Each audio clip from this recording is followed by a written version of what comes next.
I'm very pleased to welcome back Professor Mike McCarthy today for today's webinar. Mike is Emeritus Professor of Applied Linguistics at the University of Nottingham, Adjunct Professor of Applied Linguistics at the University of Limerick in Ireland, and Visiting Professor in Applied Linguistics at Nottingham University, Newcastle University. He is author, co-author and editor of more than 40 books and 99 academic papers. He's co-director with Ronald Carter, a 5 million word CanCode spoken English corpus project, and the 1 million word CanBack spoken business English corpus. He's lectured on language and language teaching in 45 countries and has been actively involved in ELT for 47 years. Over to you, Mike. Well, hello everybody, and welcome to the webinar. It's such a pleasure to be talking to so many people from so many different parts of the world. I hope you can hear me clearly, but if you are having any problems, just notify us through the chat box. Now today I'm going to talk about putting speaking and listening together. But before I do that, I just wanted to mention that if you want to catch up on previous webinars, on your screen now you should be able to see the web link where you can catch up with previous webinars. Well, my webinar is about speaking and listening. And I'm going to talk about how speaking and listening work in the real world, and then I'm going to talk about how that might influence the way we teach speaking and listening as part of the typical 4 skills syllabus. If we think of the 4 skills that we normally associate with communication, in a typical 4 skills syllabus we have reading, writing, speaking and listening, and they're often separated into those 2 groups. But think about how it actually works in the real world. In your everyday life, only very rarely do you read and write at exactly the same moment. So these activities typically occur separately. You might read something and then take some notes about it. Or you might read something and not do any writing at all. Or you might write an email to somebody and not necessarily read anything in connection with it. Speaking and listening are different. For most of us in this world, it's very rare that we speak without listening. These 2 skills typically occur together, especially in conversation. You can't really have a conversation where you're just delivering a monologue and not listening to anybody else. That would be extremely boring, and we all know people like that, and normally we don't like to consider them to be our best friends. So speaking and listening happen at the same time. If we look in particular at conversation, and that's the kind of language that most people are engaged in most of the time for most of their lives, then there are certain features of it which are important and which we're going to consider in the next 30 minutes or so. Conversation is normally at least 2 people, minimally 2 parties. Often it's more. There are often 4 or 5 people engaged in conversation together. But it's not just a monologue.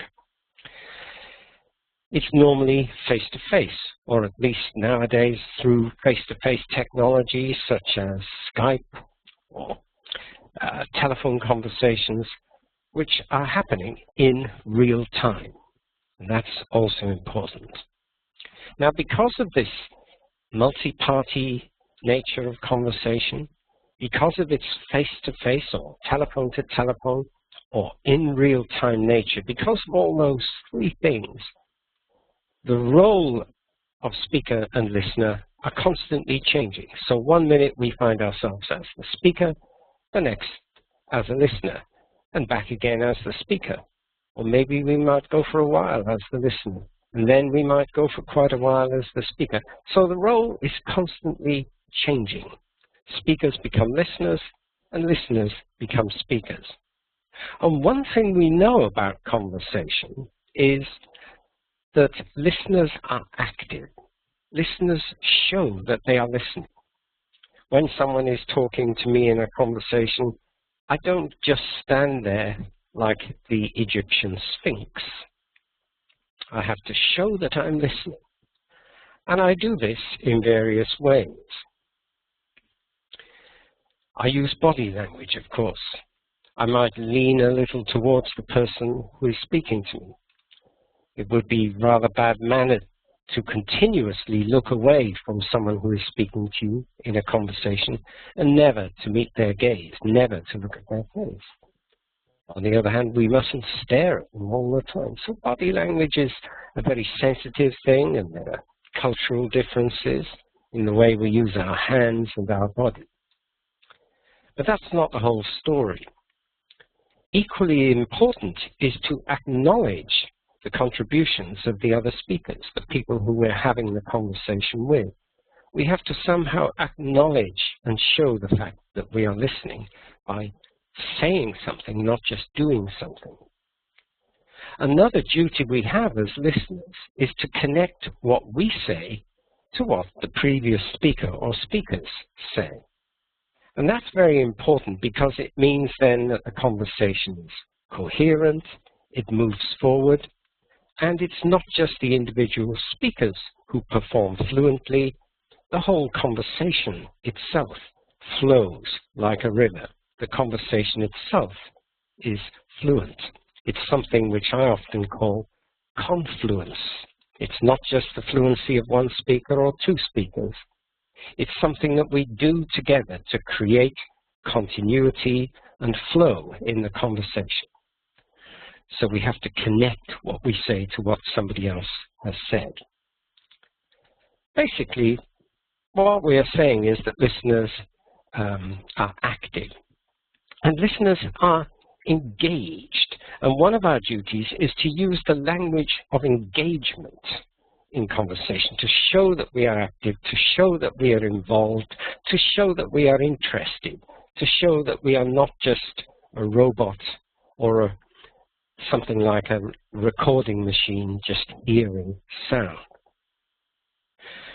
Now, I'm not going to talk much about body language today, but we can have a discussion about that later if you wish.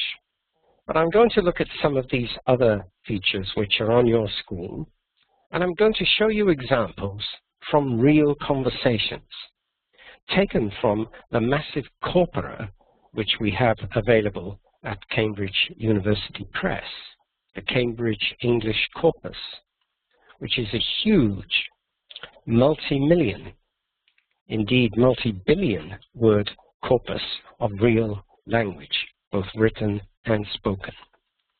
And in that corpus, we can see how people actually engage in conversation, what it is that they say and what they are doing by saying the things that they say. So we're going to look at some real examples.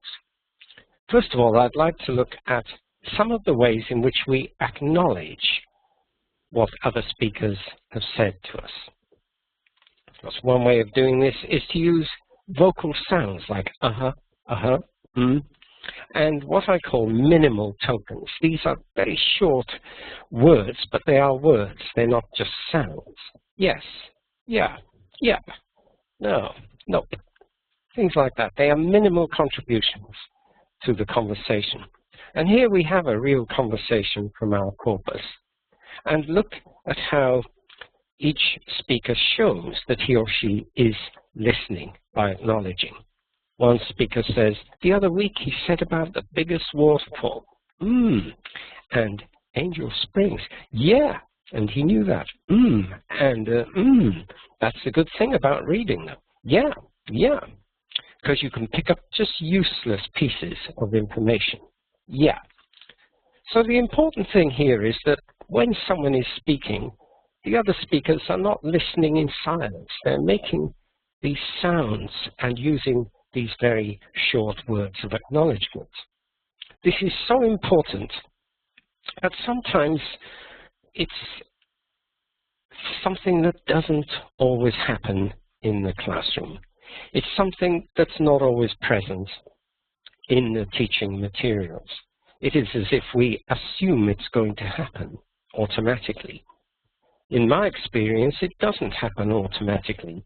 And in the classroom and amongst our students are often so stressed by the situation of conversation. They are so intent upon thinking what they are going to say next that they don't stop to think, how am I participating? How am I acknowledging my role as a listener? These things can be practiced quite simply. But of course, it's not the only thing we do, as we said before. As well as acknowledging, we have to make connections between what we are saying and what the other person has just said. Let's have a look at a simple example of this, connecting what you're going to say with what you have just heard. One speaker says, "How old is your daughter?" The other speaker says, "She's 18 years. And the first speaker then again says, "Oh, right. So she's an adult then." And the other guy says, "Yeah." And notice that in the third line of that conversation, the speaker doesn't just say, "She's an adult," or "Is she an adult?" Look at how this speaker connects with the previous speaker. "She's 18 years. Oh, so there's your reaction. Perhaps this speaker is surprised. I didn't think she was that old. Right, that's the acknowledgement. So there's the connection with what I'm going to say. So she's an adult then. Yeah.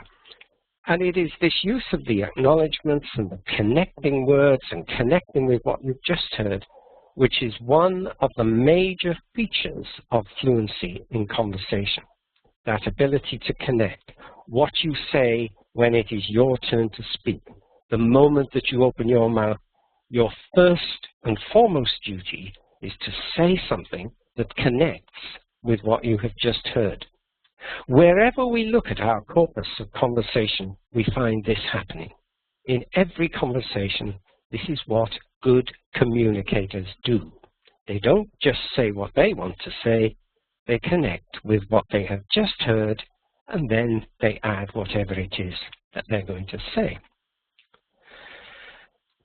I also mentioned earlier this question of engagement, showing that you are engaged, involved, interested, that you are a full participant in the conversation, not just like a robot.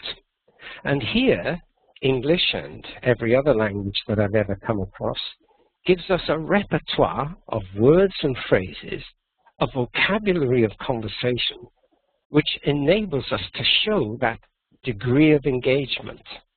So as well as the minimal words like yes and no and yep and no, we have slightly longer pieces of language, bigger words like right, really, well, sure, no way, you kidding?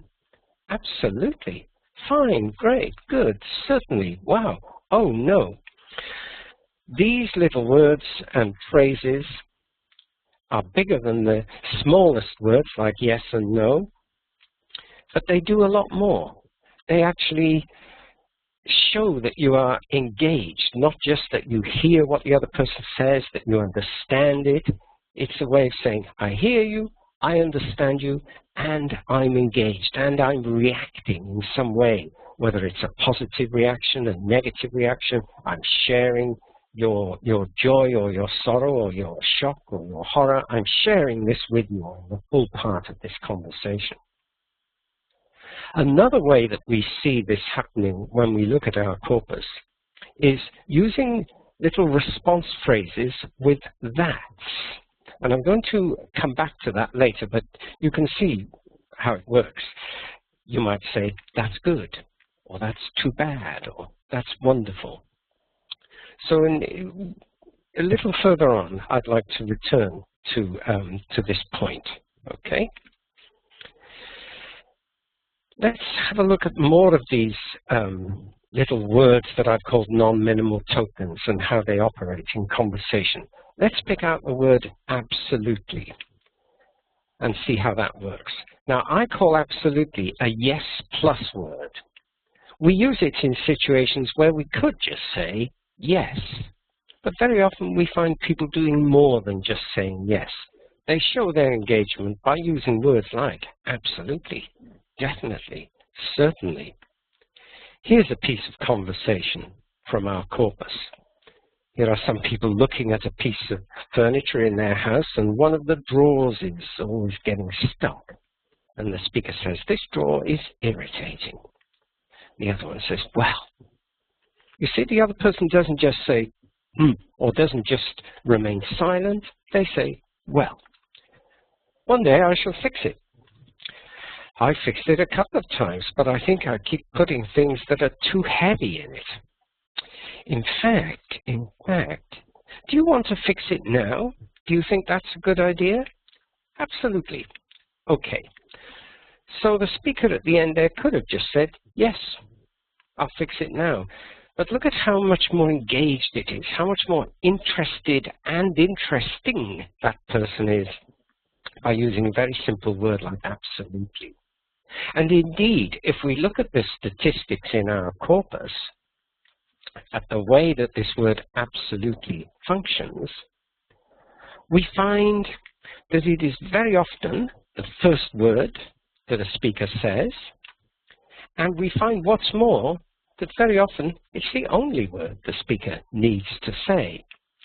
So these two columns here, the left-hand column shows you the number of times that someone says absolutely and then doesn't say anything else, and it's handed back to the other person to speak. The second column on the right is when someone says absolutely, and I think we ought to do it now. Absolutely, that's what I've always believed. Or absolutely, it drives me crazy. So that's when you continue. But notice how there's not a huge difference between those two. So absolutely is an extremely useful word. I can say it and continue with something else, or I can just say it on its own. Either way, it's a very powerful way of showing how engaged I am and how I'm involved as a full participant in the conversation. I'm showing that I am an active listener. Now, absolutely is an adjective, just like it's an adverb. Let me correct myself there. Absolutely is an adverb, just like certainly and definitely, whereas words like good and fine and great are adjectives. So what we find in English is that adjectives and adverbs often function as what I shall call response tokens. They show the way that you respond to what you have just heard. They are a powerful tool for the listener. Words like adjectives like good, great, fine. Adverbs like absolutely, definitely, certainly. What they do is several jobs. Firstly, they show that you have understood. They show comprehension. They show acknowledgement, and they show engagement. They do more than just saying yes and no. What I want to call this is that they display listenership. And this is at the heart of what I want to continue to talk about for the rest of this webinar. I call this concept listenership. And that is the way in which you show that you are a good and active listener. Now, I've said they're adjectives and adverbs, but really they're not just ordinary adjectives and adverbs. They are actually a class of words all on their own. They are, if you like, a class of words that is sensitive to the discourse. They are like discourse markers, discourse items. So we have a whole discourse-sensitive word class. If you are interested in grammar, what this means is that in some ways, when we look at conversation, we have to redefine the traditional word classes. As you know, the traditional word classes were nouns, verbs, adjectives, adverbs, and then the minor classes like prepositions, auxiliary verbs, etc. In a way, what we are saying here is there is another major word class which is used in conversation, and that is these response items, these response tokens.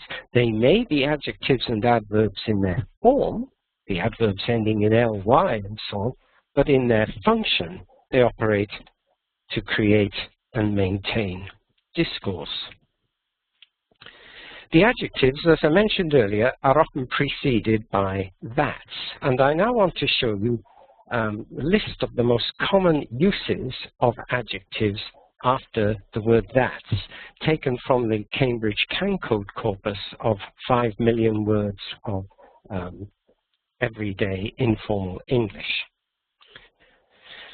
So if we look at the top 12 adjectives which follow the word that's, and I'm specifically now going to look at when this happens at the beginning of someone's speaking turn, that is the first word that they say. And on that screen there you see a little diamond brackets SPKR.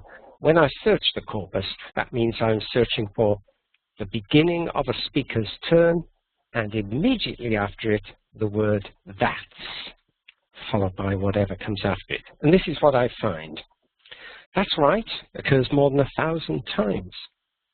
Then we have that's good, that's true, that's fine, that's nice, that's great, that's lovely, that's okay, that's cool, that's brilliant, that's awful, that's interesting. And as we look down this list, we can see just how frequently speakers begin their response with this strong reaction, this engagement with what they've just heard. This is the way that you show you are listening. This is the way that you show that you have understood. Now, what does all this mean for the classroom, for teaching materials, for teaching and learning English? Well, so far we've been looking at what happens in the real world, but let's consider for a while what tends to happen quite a lot in classrooms. Not universally, but generally, this is what often happens. Let's have a look at how we carry out this operation of listenership in the classroom. Well, testing listening comprehension is very often typically content focused. We might be asked to listen to an announcement at an airport, and we have to listen for which gate number our flight is leaving from. So typically the instruction in the listening comprehension book says, listen and then tick the correct answer or check the correct answer. And you hear something and you have to say, is it gate 52, is it gate 54, or is it gate 34? So very often we're focusing on content. Now, there's nothing wrong with that, but I'll come back to that in a while and comment on why that's not enough. Listening in conversation, as I've tried to show so far, is concerned with appropriate response and listenership. That's why we listen. We listen in order to respond. Okay, so we're not just listening for the content. We are listening because we know it will be our job, our duty to respond. Now, of course, in the classroom, what often happens is that models of responding and reacting are usually evaluative, they're judgments on your English, or they're organizational, and so often they come from the teacher. So the teacher might typically ask a student, tell the class what you did at the weekend. And the student says, at the weekend, I visited some relatives, and on Saturday, I played football. And the teacher will often say, good, excellent, well done. Now, in the real world, it would be very strange if your friend said to you, well, I had a great weekend, I visited some relatives, and I played football. And you replied, good, excellent, well done. So normally we don't judge each other's language. We react to what they are telling us. We react to their experience and what they want to transmit to us. So somehow in the classroom, we have to change that focus from just saying, yes, your English was marvelous, actually to some focus on what it is that the student is telling us as teachers, or what the student is telling the other students in his or her group or pair work, or whatever activity they're engaged in. Very often, as I say, the reaction in the classroom, response in the classroom comes from the teacher. Even in pair work, I've had the experience of putting people into pairs, and they ask each other questions. And when they get the answer, instead of looking at each other, they look at me, the teacher, to see what my reaction is going to be. So this is just one of the problems that we find in traditional classroom contexts where people are speaking and listening. So is it possible then to reflect what happens in real conversation in our materials in order to encourage, to foster what I call classroom interactional competence? This is a term which is taken from a lot of current classroom research, especially associated with people like Stephen Walsh of Newcastle University, who are concerned with how we can create conditions in the classroom whereby students can participate in interaction in a competent way so that they are displaying their own competence in speaking while at the same time developing and learning English. Here are some examples of practice in the listenership principle taken from the course book Touchstone, which some of you may know, and which I'm one of the co-authors along with Jean McCarthy and Helen Sandiford. It's published by Cambridge University Press. And what we have here is what we call a conversation box, one where we give information about what the most common expressions are for good news, and then what the most common expressions are for bad news. So we start with, that's good, that's great, that's nice. And incidentally, this is American English that we're dealing with here. Our earlier table came from the British English corpus, so we can look at different varieties of English. It's not that we want everyone to sound like Americans or to sound like British speakers. In our corpus, we have varieties of English from all over the world, and we have learner English as well. What we are trying to encourage is for you to sound like a normal human being, not like a robot. For bad news, the top expressions are, oh, that's too bad, that's terrible. Now, listening and speaking, bringing them together, the next task is a typical listening task. You listen to 6 people telling you about their week. They've each had a different experience in the week, and what your job is to respond to what you hear by using an expression with that's. So you listen, and if the speaker says, well, I've had a terrible week, I failed my exam, and then 2 days ago I fell off my bicycle and hurt my wrist, then of course it would be inappropriate to say, oh, that's wonderful, that's great, that's cool. Not only would it be inappropriate, but it would suggest that you hadn't actually understood what the speaker has said. So what this material here does is it actually tries to show you, the teacher, whether the student has understood or not. It's a way of monitoring their understanding. But notice that you're not focusing so much on what is it that the speaker did. Did he fail his exam or pass his exam? Did she fall off her bicycle or did she fall down in the street? What you're really focusing on is, if you can give the appropriate response, then I can assume that you have understood. It goes back to what I said earlier. If we can respond appropriately, then comprehension is not a problem. We have understood. And you can move from more controlled practice like this to freer practice in these same skills. You can do pair work, practicing with partners, where the partner can, where partners can say their own reactions. You can build it outwards in the normal way that you would do with any conversational activity.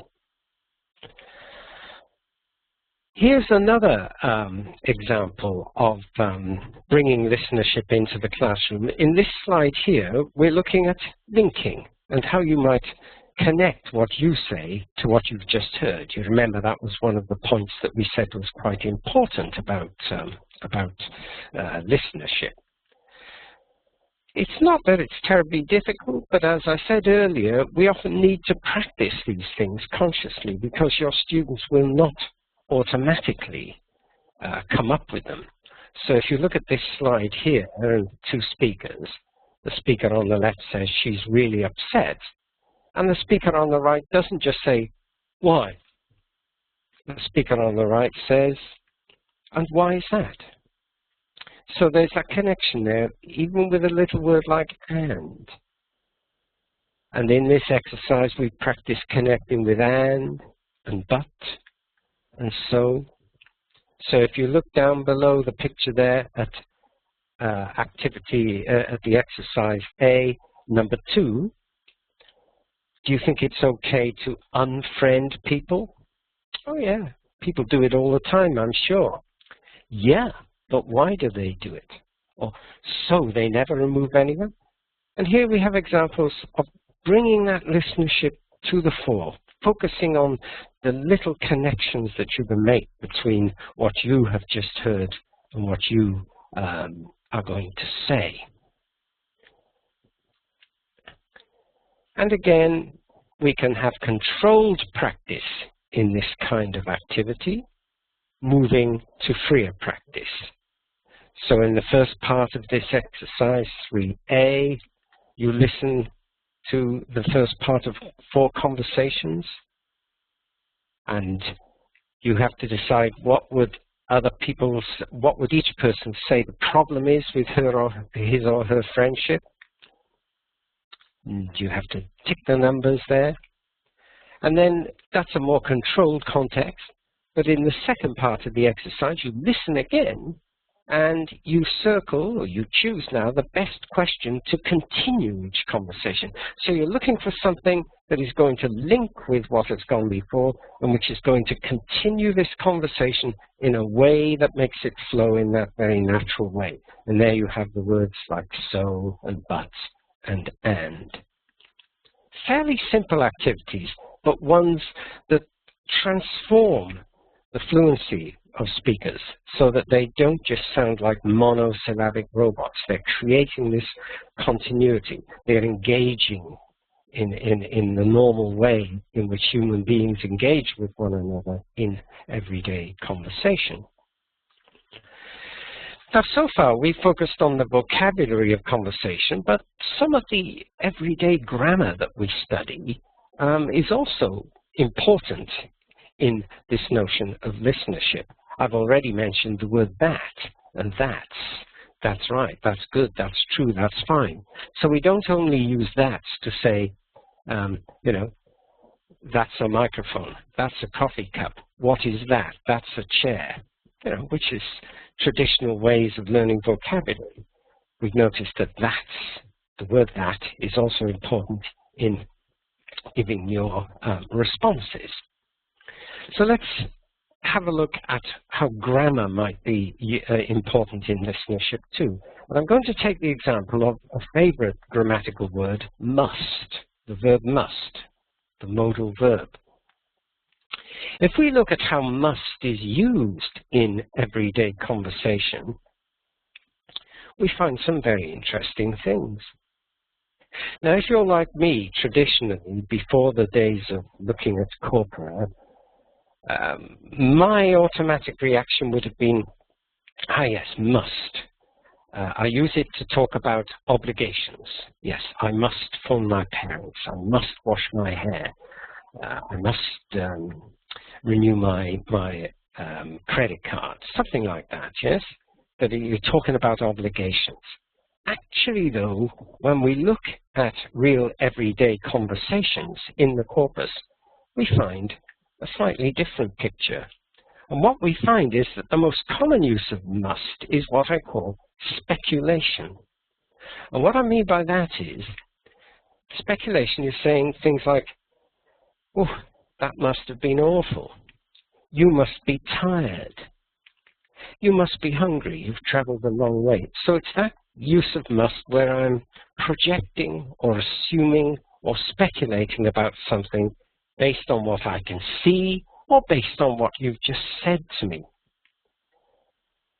Far less frequent are certain fixed expressions with must, such as I must say, I must admit, I must confess, and the obligation function. And the reason why the obligation function is so relatively not frequent is because must is a very strong word in connection with obligation. And we find other ways of talking about obligation, like you need to, or you should, or you ought to, or perhaps you could. It's not often that we say to someone, you must do this, you must do that. So the main use of must then, and these statistics are based on North American English, the main use of must is to actually make assumptions and speculate about what you can see in front of you or what you have just heard someone say. And we can bring this directly into materials as well. It seems to be sticking, there we are. We can have activities where we practice responding to must. In this case, you hear, listen, or read what someone has been saying. So, for example, in number 1 there, if the speaker says, I've been taking dance lessons, then it would be appropriate to say, that must be fun. It would be very odd to say, that must be annoying. Number 2, the elevator's not working, so I have to walk up to the 10th floor. Well, that is something that must be annoying. And it would be very strange to say, that must be interesting, or something very odd like that. So by using must with an adjective, that must be interesting, that must be exciting, you must have been excited, you must be very nervous, you know, I've got an examination tomorrow, or I've got a job interview this afternoon, and it's for such an important job. I'm doing an examination, it's my last chance to pass the examination. You must be nervous. These are very, very common and important uses of this little word, must. And we can do the same with other grammar words as well. Now, I'm coming towards the end of my time here, so I'm going to start to sum up and to stress again some of the things that I think are important in bringing speaking and listening together. I started off by talking about the 4 skills syllabus, but in fact, we could almost think that there are 5 skills. There is indeed writing, there's reading, there's listening, and there's speaking, and speaking might be a monologue or a dialogue, but certainly when we are engaged in interaction, that's when listening and speaking fully come together. We could almost call it a 5th skill of human interaction. The fact that we don't just listen, we listen and respond. We can help students become aware of this principle of good listenership by including it in our materials, by weaving listening and speaking together into single activities. We can still teach them separately, but bringing them together is such a good idea so that our students become aware of good listenership.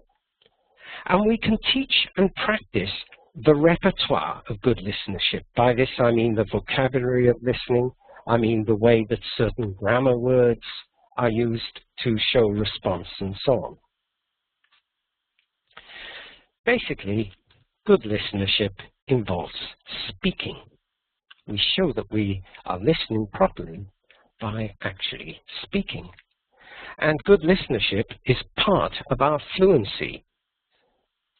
Our ability to create that continuity and flow in conversation is partly connected to our ability to show that we are good listeners. Indeed, I'd like to go even to the extreme of saying this. If you think of normal, everyday conversation, every turn in the conversation, apart from the very first turn, apart from the very opening turn of a conversation, every turn in a conversation is a response to the turn and turns that have gone before. So we could even simplify it down to one simple principle, and goes so far as to say that the teaching of speaking is actually teaching people how to respond and react, and that the teaching of speaking is actually teaching someone to be a good listener. So in a way, we need a 5 skills syllabus, one that pulls out from the rest of those 4 skills this particular unity where speaking and listening come together. So we still have our 4 skills: reading, writing, speaking, listening. And then we have the 5th skill, listenership, this skill which underlies and is the foundation of fluency, not just the fluency of each one of us as a single speaker, but the flow and continuity of the whole conversation. I'm going to stop there because now this will give us some time to engage in perhaps a discussion based on what I've said. I hope you've enjoyed it, and I know that the moderators here will be telling you soon how you can obtain a certificate of attendance and how you can watch this webinar again if you feel you need to watch it again, or if you might have missed certain things. But for the moment, I'm going to stop speaking and hand back to the moderator, Alistair and Simon. Okay, thanks very much, Mike. We've already got some questions coming in. Hopefully we'll get some more as well. I've got a question, first of all, from Rodolfo Mattiello, who asks whether we really have to encourage students to use these tokens. And he says, of course they're important, but from my experience, they just tend to make a literal translation of the tokens used in their own native languages. And maybe our task is to make adjustments to how they acknowledge the token and show them how to use the token in English. Well, I think you cannot generalize for all students all over the world, but what you have said is indeed very interesting, and let me take it up with some practical examples. You mentioned that students often translate these ways of responding into the target language, and that is true. And of course, when this happens, then there are sometimes cross-cultural problems whereby you give out the wrong signal. Now, I don't know what your other languages are apart from English, but if I think of my knowledge of Spanish, I know, for example, that a typical response in Spanish to show that I'm engaged and listening would be to say, claro.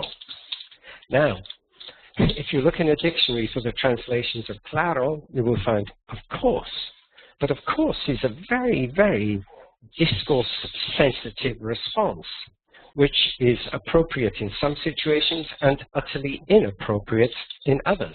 So if someone says to me, may I use comes into my office and says, may I use that pencil or may I use that pen? I might say, of course. But if someone tells me that they went to London for the weekend and I say, oh, did you have a look at the River Thames? And they say, of course. Then that gives out the wrong signal. It is a way of saying, how could you be so stupid as to think that I would not look at the River Thames when I was in London?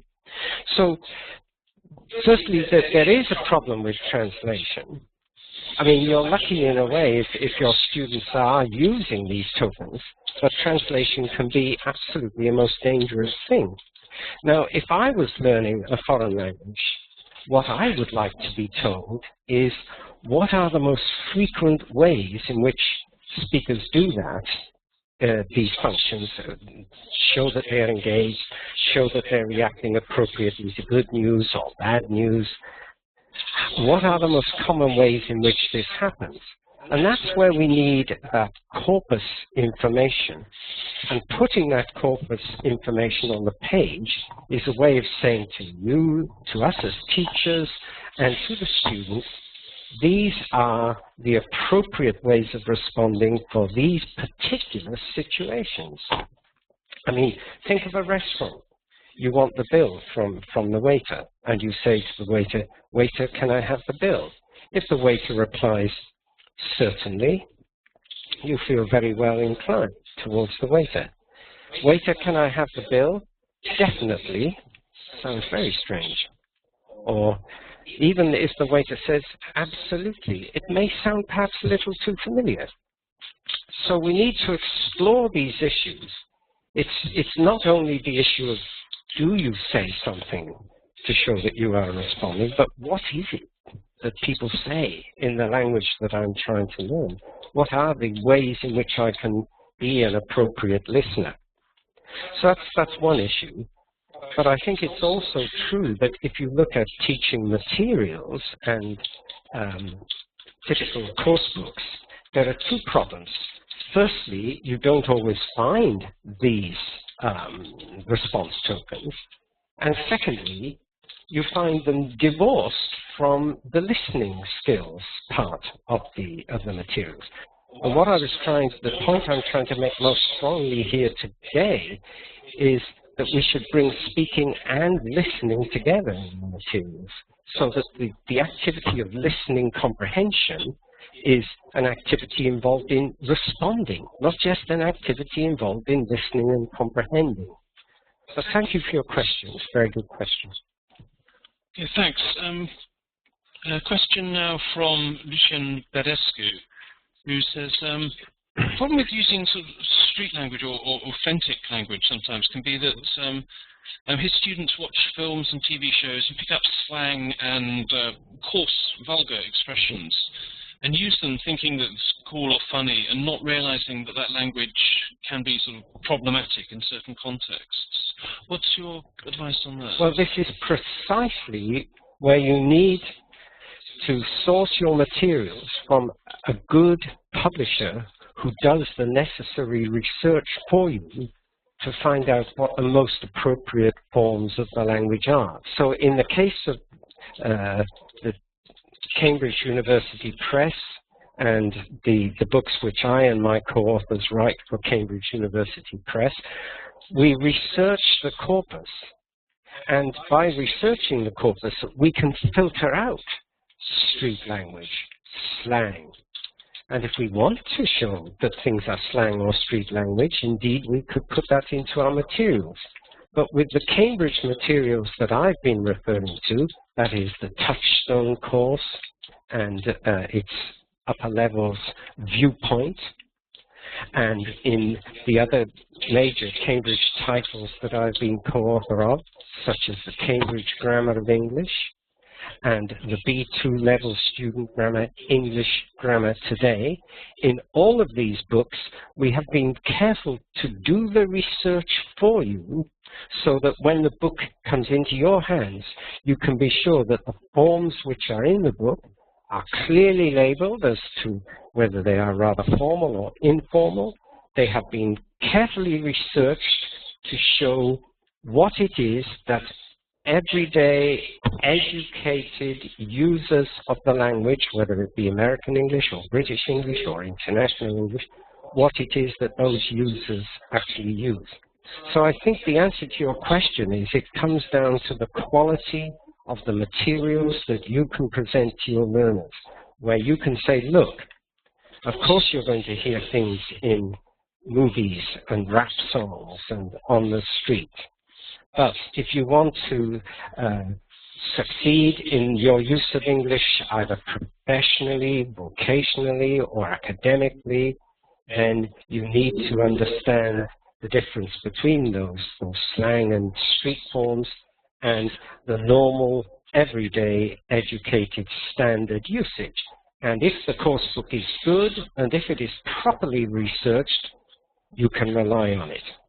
But if it just comes off the top of the heads of the authors, it may not be so reliable. And with Cambridge University Press, we have been very fortunate to have access to this massive database, this massive corpus, so we can see how the vast majority of speakers use the language, not just one group such as teenagers in the street or, rappers in rap songs. Okay, thanks very much. Got a question now from Virginia Almandos, who asks, how can we encourage our students to bring listening and speaking together in order to prepare for Cambridge examinations, where those within those examinations, those are often presented as two separate tasks. Yes, well, this question always comes up, and sadly, the reality is that examinations are often a little bit lagging behind the current teaching practices and what we consider to be the best practice in teaching.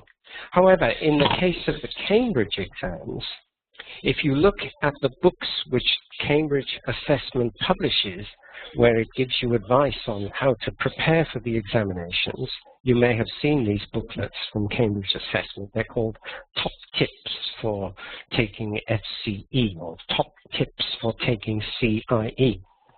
Precisely in those books where the oral examinations are mentioned, you will find amongst the ideal conversations and amongst the tips, you will find people actually using these responses. You will find people saying, absolutely, and that's interesting. So in the case of Cambridge Assessment is aware of these uses of language, and therefore, it's important that your students should realize that by being skilled communicators in this way, they might actually pick up a couple of extra marks in the exam. Now, I can't speak for every examination in every part of the world, but I do know that that is part of the ethos and approach of Cambridge Assessment, because it's indicated in their own tips for passing the oral exam. Thanks. And could you possibly just remind us what the names of those tips? They're called Top Tips for CPE, Top Tips for FCE. They're little booklets published by Cambridge Assessment. And I've looked at some of the conversations in those books, and the ideal conversations, what we are shown as good models for the oral examination, do often include these very things that I've been talking about this afternoon. Cambridge Assessment works very closely with Cambridge University Press and shares the corpus resources, and the research that is carried out into the corpus often comes from both directions, and we benefit from mutual research. One good example of this is the English Profile Project. And if you want to go to the website of the English Profile, you'll see some very good examples of joint research that has been undertaken from Cambridge Assessment and Cambridge English Teacher, Cambridge University Press, especially into areas such as speaking skills and fluency. And that's a free website, English Profile. Okay, thanks. Another question now, Mike, from Lucian Bedescu, who asks, what's your opinion about using debates to encourage verbal exchanges among students?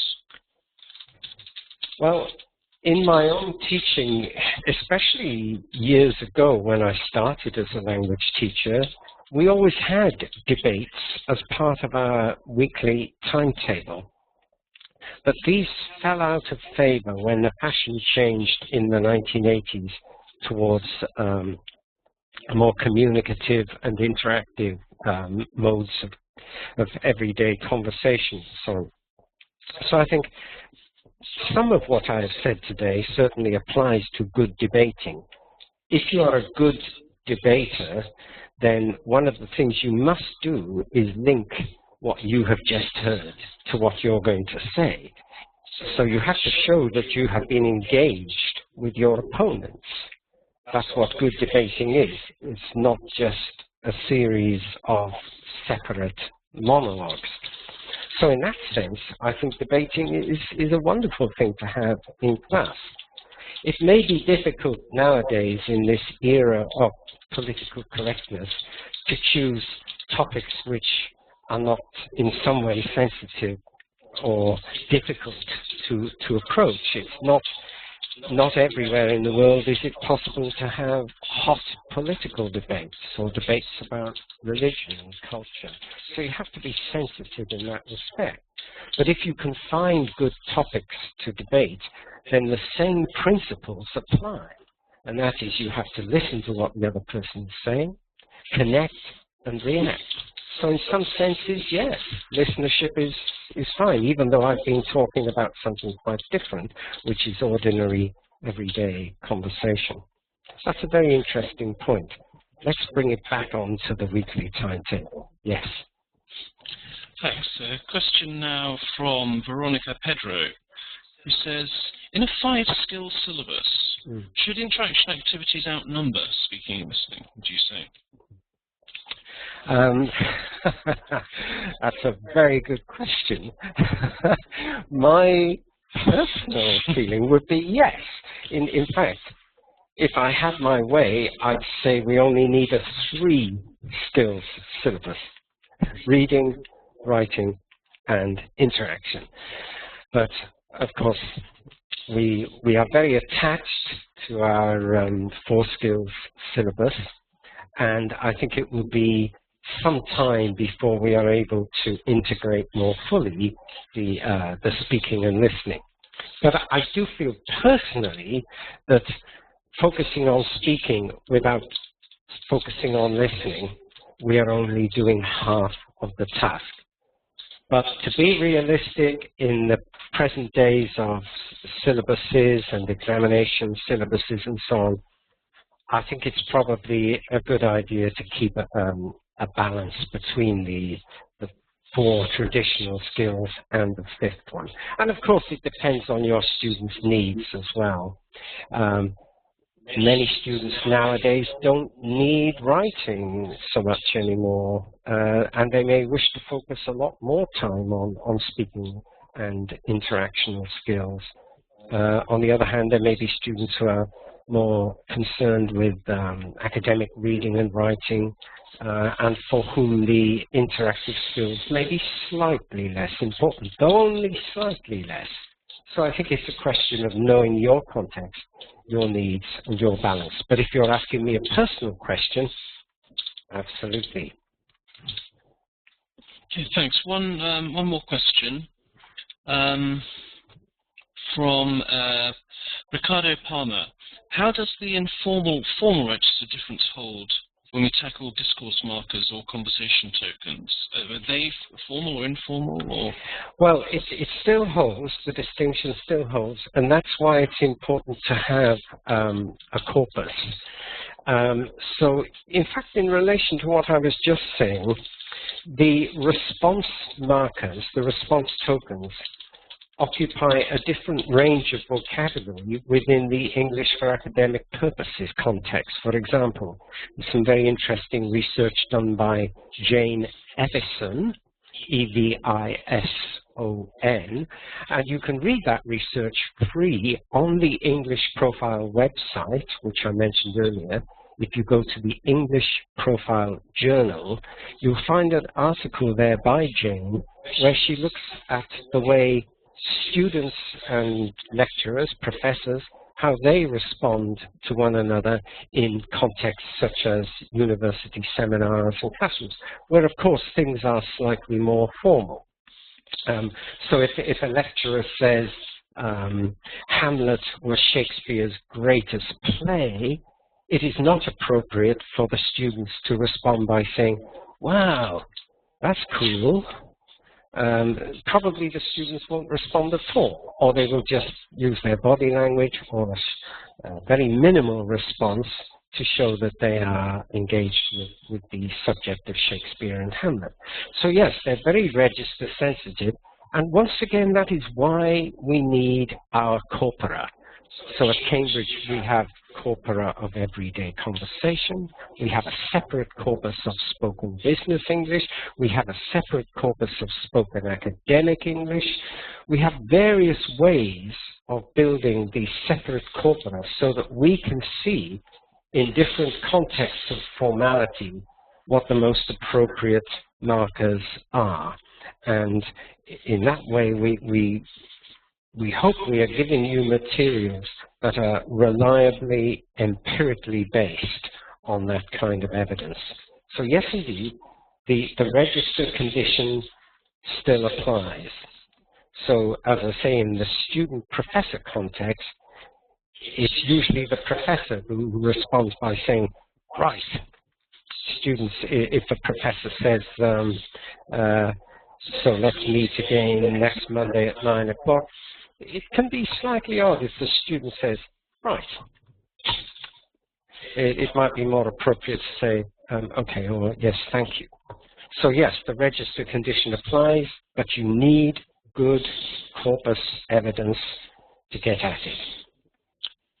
Thanks. I just wonder if we can squeeze maybe one more question very quickly. Quick question from Raif Azab, who asks, why are the 4 skills divided into listening and speaking on one hand and writing and reading on the other? Yes, that's a good question. If we look at the history of English language teaching, when I began as an English language teacher, we didn't divide things into 4 skills at all. We just divided them basically into speaking on the one hand and things you did with a pen or a book on the other hand.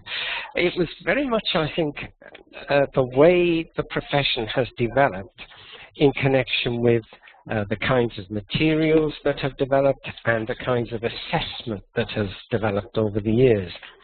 So it was in the 1970s and 1980s that teaching materials began to be separated into those which taught you how to speak and listen and those which taught you how to read and write. And even then, reading was considered something quite separate. And in the North American tradition, reading was the main source of vocabulary teaching. So you didn't have a separate vocabulary lesson. Reading was seen as the lesson where you learned vocabulary. Writing was seen as the lesson where you learned to write essays and letters and so on. And really, speaking was the main other activity which took the form of debates, discussions, the conversation class. Don't forget that we didn't have good audio equipment to do listening comprehension. When I began as a language teacher in the 1960s, we didn't have portable tape recorders. So as the technology developed and we got good tape recorders, then listening began to become a skill in its own right. And following that, of course, then we started to test each individual skill. And that's how we have built this structure, this industry that we now have. But it will change, as it always has done, and as I hope it always will do. Okay, thanks very much. So I'm afraid that's all we've got time for today, but we've got some very exciting webinars coming up. So in 2 weeks' time, Dr. Neil Jones and Dr. Miranda Hamilton will be talking about the key principles of learning-oriented assessment. And then it's a special extra webinar on December the 10th, which is a Tuesday rather than the usual Monday.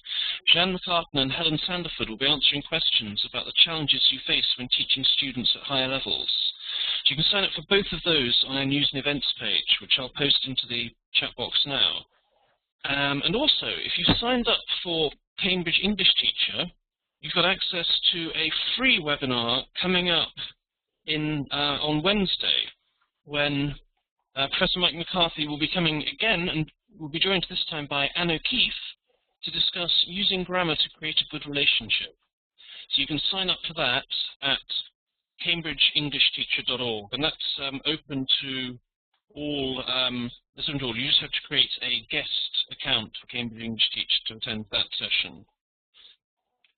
So thanks very much for joining us. I hope you'll be able to join us again on Wednesday and again for our webinars in December with Miranda and Neil on the 2nd and Jeanne and Helen on the 10th. And yes, if you're a member of Cambridge English Teacher or would like to go and sign up, we will have Professor Mike McCarthy back with us on Wednesday. Thanks very much, everybody. Thanks, Mike, and see you again.